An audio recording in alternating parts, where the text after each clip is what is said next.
Kaidah yang kedua, segala yang datang dari Allah itu tidak mungkin buruk. Tidak mungkin.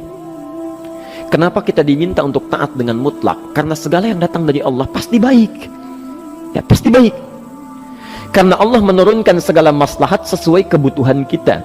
Cuma manusia kadang-kadang, maaf, menginginkan sesuatu dengan pikiran pendeknya yang bukan kebutuhannya. Al-Baqarah 216. Enggak, pelan-pelan kita ya.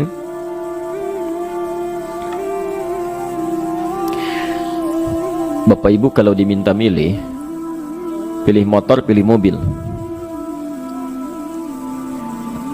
Pak, pilih motor, pilih mobil. Kalau sebagai manusia biasa pilih motor, keterlaluan itu. Umumnya akan memilih mobil.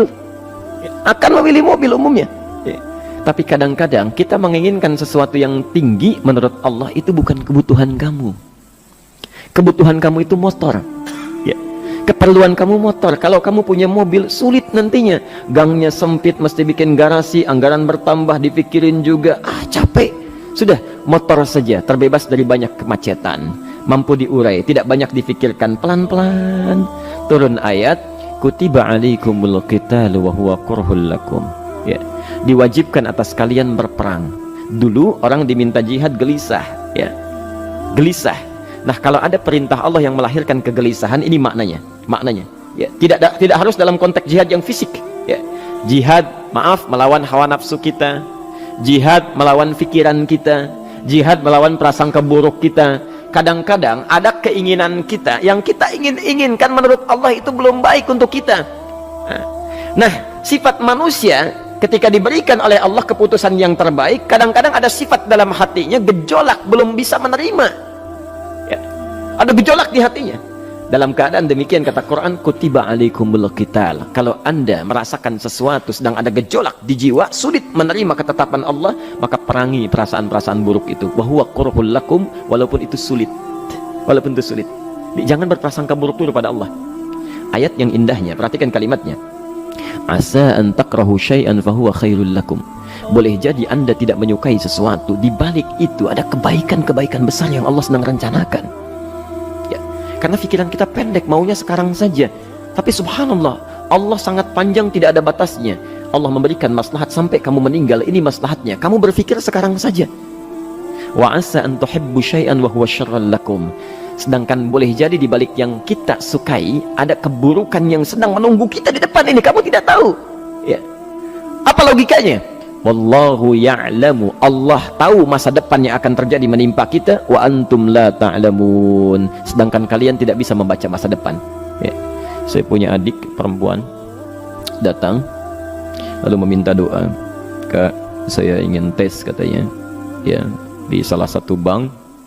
Kemudian sudah pada tahap akhir yang menurut hitung-hitungan manusia dan perkiraannya insya Allah lulus, karena tidak ada alasan apa-apa lagi untuk tidak meluluskan. Baik, bismillah, kita berdoa. Tapi doa kita seperti dibimbing oleh Quran, tidak minta dunia saja, ya. Jadi dunia baik. Al-Baqarah 201, Rabbana atina fid dunya wa fil akhirah, ya.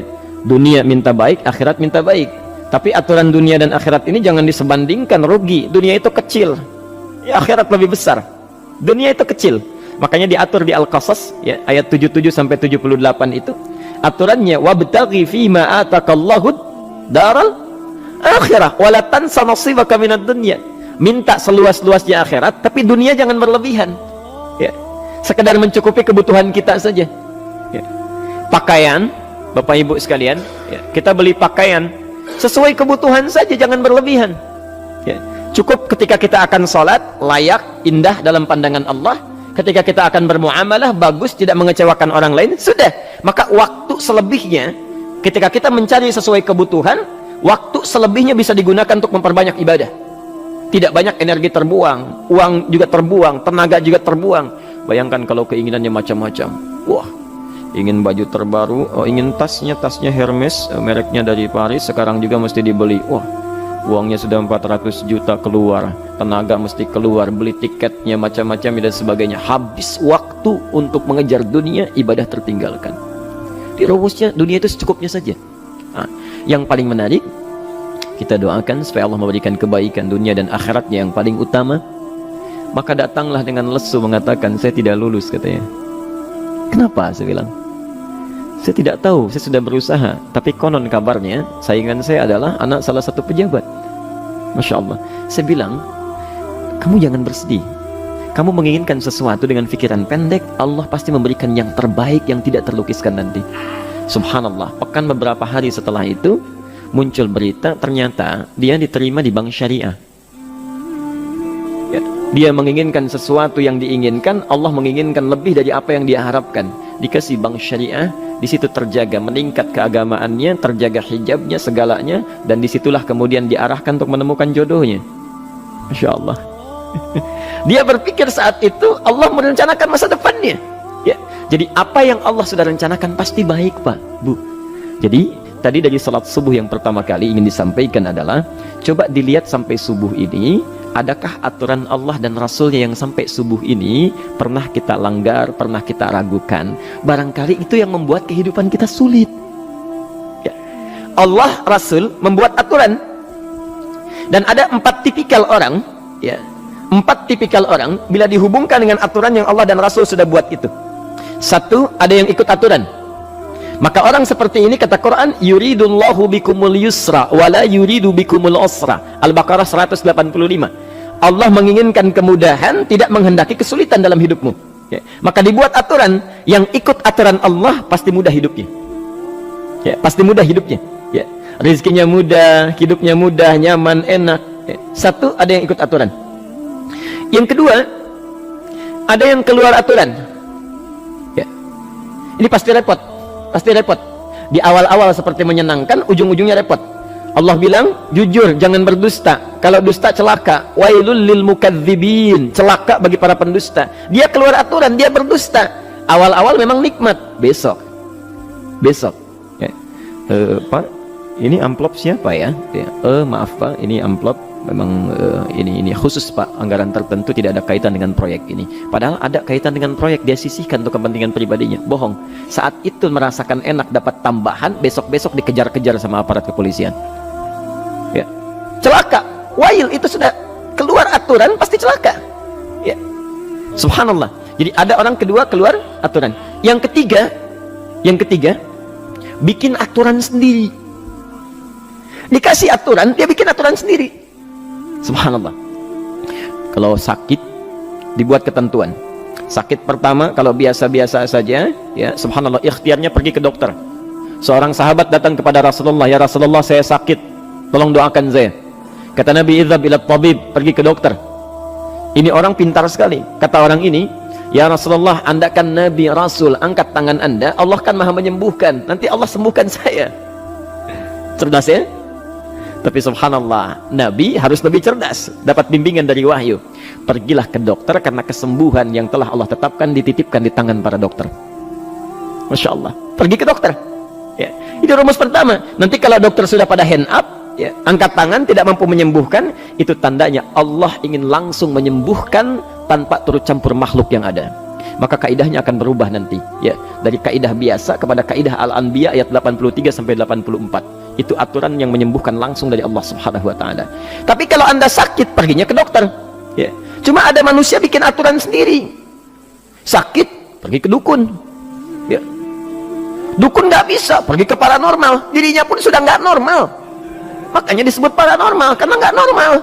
Ya. Tapi didatangi juga, gitu, bikin aturan sendiri. Karena itu jadi lebih sulit hidupnya. Ya. Doa, minta pada Allah, kan sederhana. Ya. Doa nggak bayar, nggak ada macam-macam, masya Allah, gampang sebetulnya. Ada kekeringan sekarang kan, banyak kekeringan ya, banyak kekeringan. Dikasih rumus, subhanallah, dikasih rumus yang tidak perlu pakai biaya, meluangkan waktu, itu pun berpahala juga. Dunianya dapat, akhiratnya melimpah. Ya. Dikasihlah salat istisqa, masya Allah, tinggal minta, memohon kepada Allah. Salat, mengangkat tangan, mohon pada Allah, subhanallah. Manusia tidak bikin aturan sendiri. Digarami saja. Orang garamin sayur, dia garamin awan. Cari biaya miliaran, terbang pakai pesawat. Kalau Allah tidak berkehendak, ya sudah. Ya. Ayo silahkan, berapa biaya yang mau kamu kumpulkan, tenaga yang kamu kumpulkan, silahkan aja. Ya. Yang ini hujan, bikin kering lagi di sana. Sana hujan, bikin kering lagi di sana. Mau sampai kapan? Ya, dikasih yang gratis tinggal muncul. Cuma manusia bikin aturan sendiri, ya susah hidupnya. Itu yang ketiga. Yang keempat, ada orang nggak mau diatur. Allah bikin aturan, dia nggak mau diatur. Ya, masya Allah. Ini yang luar biasa. Inilah yang fasik. Fasik itu keluar dari aturan, menyimpang, tidak mau diatur dia. Ya, tidak mau diatur. Karena itu Bapak Ibu sekalian, dari ayat yang pertama ini, ya, mari kita evaluasi sampai dengan hari ini subuh. Dari ayatnya memang sederhana, singkat, padat, cuma satu ayat. Tapi meminta kita untuk melihat, sudahkah sampai hari ini taat pada Allah dan Rasulnya? Yang kedua, ketaatan kita apakah selalu ragu atau sudah melahirkan keyakinan yang paripurna? Ya.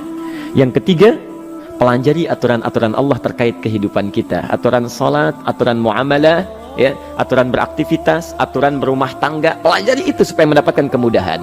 Biasanya kesulitan didapatkan karena kita belum mengenal aturan Allah dan Rasulnya.